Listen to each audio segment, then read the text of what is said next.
আল্লাহকে এতটাই বিশ্বাস করবেন, তিনি যদি কাঁটার মধ্য দিয়ে আপনাকে হাঁটান, তাহলে মনে করবেন আপনাকে গোলাপের বাগানে নিয়ে যাচ্ছেন।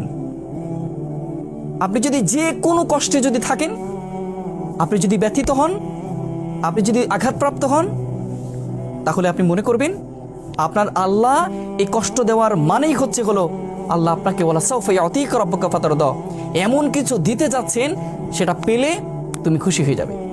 যত কষ্ট আছে, যত দুঃখ আছে, সব তুমি ভুলে যাবে। এমন জায়গা আল্লাহ নিতে চাচ্ছেন। সেজন্য আল্লাহর প্রতি আমাদের বিশ্বাস নাই, আমরা বিশ্বাস রাখতে পারি না।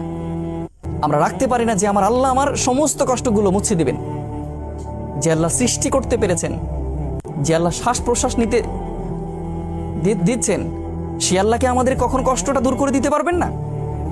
যে আল্লাহর জীবন, সে আল্লাহ জীবনের দুঃখগুলো দূর করে দিতে পারবেন না? তিনি কুম বলবেন, হও, ফায়াকুম, হয়ে যাবে ইনশাআল্লাহ। শুধু ভরসাটা রাখতে হবে আল্লাহর উপর। যেমন মুসা আলাইহিস সালাম পানিতে আঘাত করেছেন লাঠি দিয়ে, বিশ্বাস ছিল আল্লাহর উপরে। লাঠির কোনো এখানে ক্ষমতা ছিল না, শুধুমাত্র বিশ্বাসটাই ছিল বড়।